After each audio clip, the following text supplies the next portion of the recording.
does vocabulary affect reading, and what can parents and teachers do to encourage vocabulary acquisition? I'm Dr. Emily Sherwood. If you're interested in literacy from a global perspective, please like and subscribe. So the last pillar in our 5 pillars of reading is vocabulary. And vocabulary is word knowledge. And if you grew up in the United States, or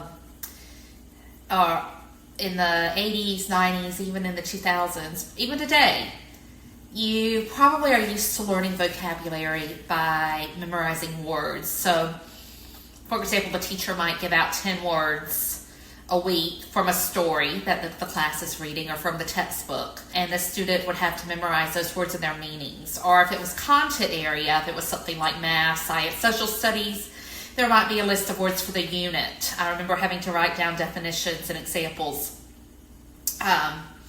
in my world geography class of different things, of different terms when I was in high school. That, and if you are watching and you have any experience learning in many Asian countries, you probably memorized long lists of words, and you probably direct translated them. So you had the word in your language and the word in English, and you would have to memorize long lists of words, sometimes even 50 to 100 words. And while that does work, you can learn words that way, really the best way to learn vocabulary is incidentally. That means just by exposure, by seeing the words. And the best way research shows to do that is by reading. So if you memorize long lists of words, or you have a few words a week, that's really boring most of the time. And you don't really see the words in context. In other words, you don't see them in action. You just kind of memorize them in isolation on their own. And research shows that's not the best way. Whereas if you read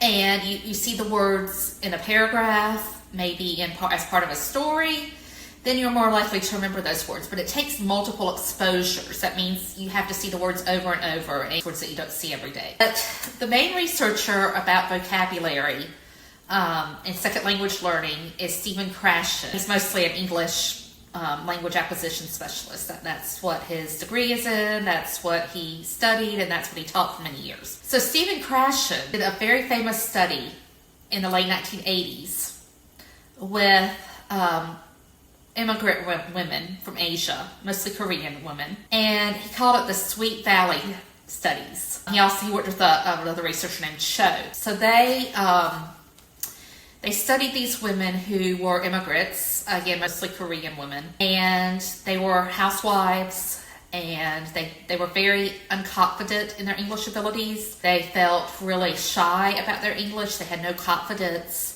And it really limited what they wanted to do. And so these women started reading what's called the Sweet Valley series. And for those of you who grew up in the 80s, you may be familiar with these series. This was a very famous series, and now it's like unheard of, which is crazy because it was very, very famous and very, very popular in the 1980s. And it was a story of 2 twins.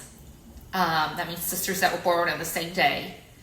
Jessica and Elizabeth, and just their adventures in school and in life and everyday things that happened to them. And this was an ideal book for these women to read, series for these women to read, because it had Sweet Valley Kids, which was the twins when they were in grade school, upper elementary school, probably 4th or 5th grade. It had Sweet Valley Twins, which was when they were in middle school, and then there was Sweet Valley High, which was in high school. And so the women started reading on Sweet Valley Kids, and then as time went on, they were able to actually read higher and higher. So they made this really big gain in vocabulary. They became more confident in their English, and they were able to be more involved with their community and achieve their personal goals. And so this study was really famous and pretty shocking to the English learner community, because there was this idea that learning vocabulary had to be really hard and that you had to memorize words. And so that's really the really famous study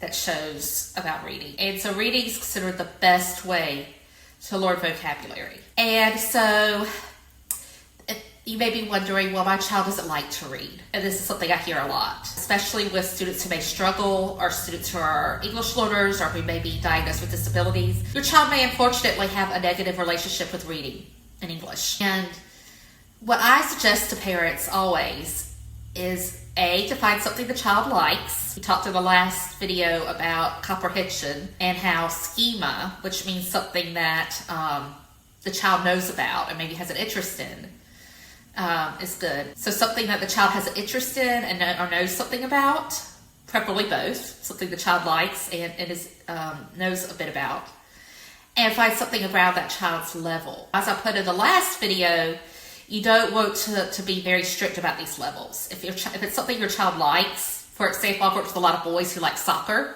and basketball. Basketball is a big sport in China, and soccer is a big sport in Latin America and Europe. And so I had kids who really liked these sports, and they could read at a higher level than they could if they were reading about a textbook or some academic concept that they really didn't care about, which is a lot of, unfortunately, that's a lot of school reading. But that's considered the best way to learn vocabulary and also to become a better reader. It also improves comprehension. And we see that in the Sweet Valley study, so women also went way up in their reading level. So whereas before they had to read Sweet Valley Kids, which I think is at about a second grade level, it's fairly low. They were able to eventually get to Sweet Valley High, which is meant for high schoolers. But whenever anybody asks me how to learn English the most, I say read. And this is why, because the research shows this is the best way. So that's the end of this series. And if you have any questions, comments, please write in the description box, or you can in the comment box, or you can always message me. I would love to talk to you